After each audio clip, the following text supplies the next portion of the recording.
सुप्रभात विद्यार्थियों।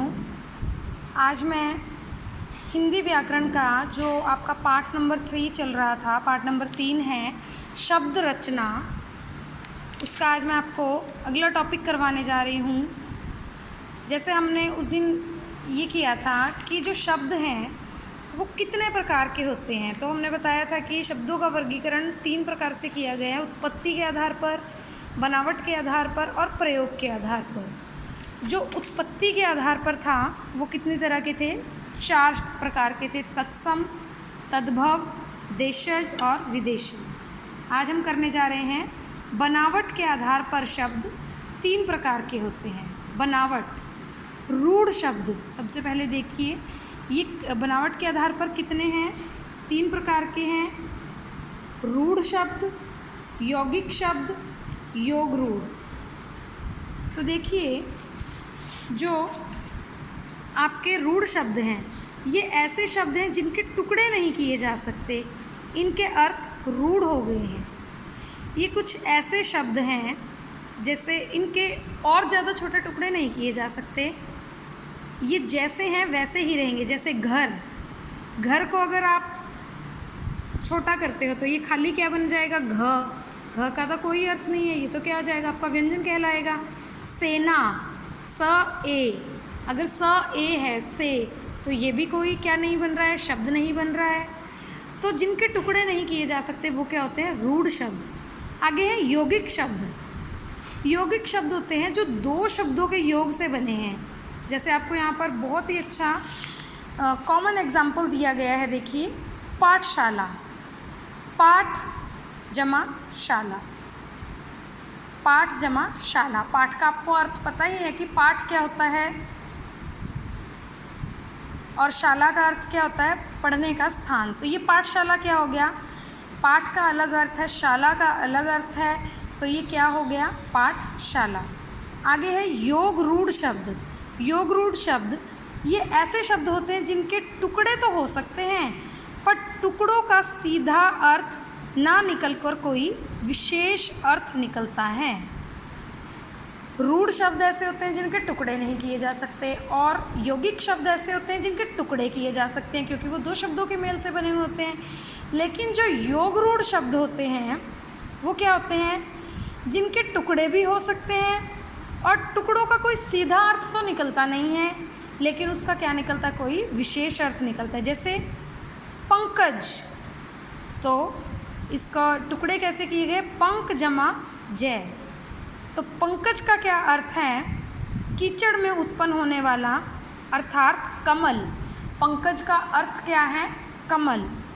तो पंक जमा जय, पंकज यानी जो कीचड़ में पैदा होने वाला होता है। कीचड़ में जो कमल का फूल है वो कहाँ पैदा होता है? कीचड़ में पैदा होता है। फिर है नीलकंठ, नील जमा कंठ, क्या बन गया? नीलकंठ। नीले कंठ वाला, नीले कंठ वाला कौन होता है? शिव भगवान। फिर क्या है? लंबा जमा उदर यानी लंबोदर। लंबा जमा उदर क्या होता है? लंबोदर। लंबा तो आपको पता ही है, यानी जिसकी लेंथ ज़्यादा, और उदर, उदर क्या होता है? पेट, अर्थात गणेश। लंबे पेट वाला कौन है? गणेश। ठीक है। अब आगे है प्रयोग के आधार पर शब्द 2 प्रकार के होते हैं। प्रयोग के आधार पर कितने प्रकार के होते हैं? देखिए उत्पत्ति के आधार पर 4 प्रकार के होते हैं, बनावट के आधार पर 3 प्रकार के होते हैं और प्रयोग के आधार पर 2 प्रकार के होते हैं। विकारी शब्द सबसे पहला क्या है? विकारी शब्द। इन शब्दों के रूप में लिंग वचन के कारण विकार या परिवर्तन आता है। जो शब्द होते हैं उनमें परिवर्तन आता है, किस कारण से?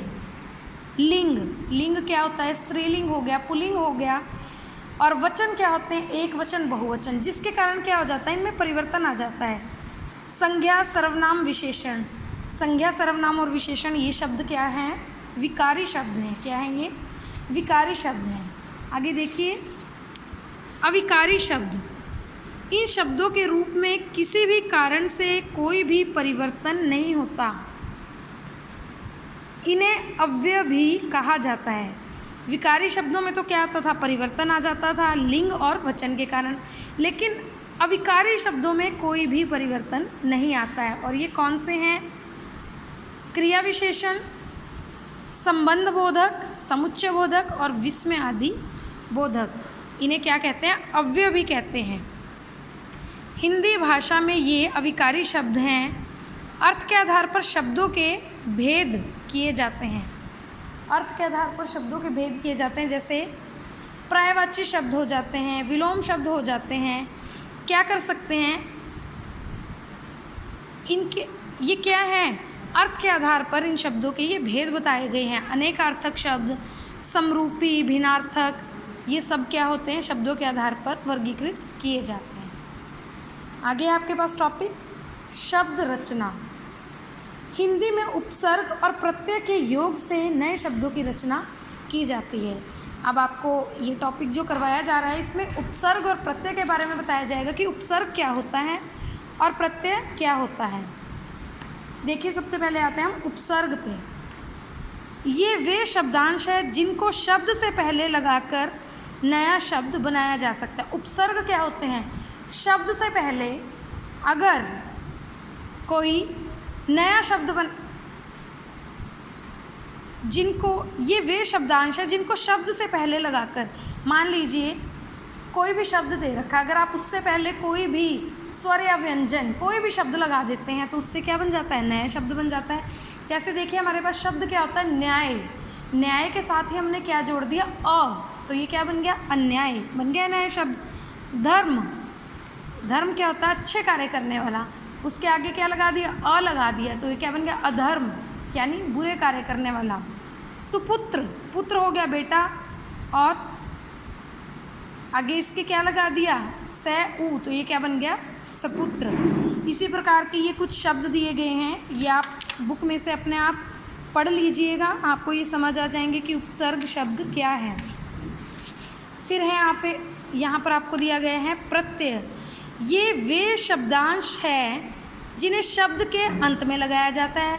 उपसर्ग तो पहले लगाए जाते हैं, लेकिन जो प्रत्यय हैं वो क्या लगाए जाते हैं? शब्द के बाद में लगाए जाते हैं। जैसे सुंदर जमा ता, बाद में लगा हुआ ये ता, क्या बन गया? सुंदरता। वर्ष जमा इक, इक क्या है? बाद में लगाया गया है, तो ये क्या बन गया है? वार्षिक। तो उपसर्ग की तरह प्रत्यय के भी यहाँ पर कुछ उदाहरण दिए गए हैं, ये आपको स्वयं पढ़ने हैं, इसमें से ध्यानपूर्वक पढ़ लीजिएगा। और इसी के आधार पर जो आपको बुक वर्क दिया गया है, इस पाठ को, पूरे पाठ को अच्छी तरह पढ़िएगा, और जो आपको इसका पीछे अभ्यास दिया गया है उसे आपको स्वयं फिल करना है। धन्यवाद।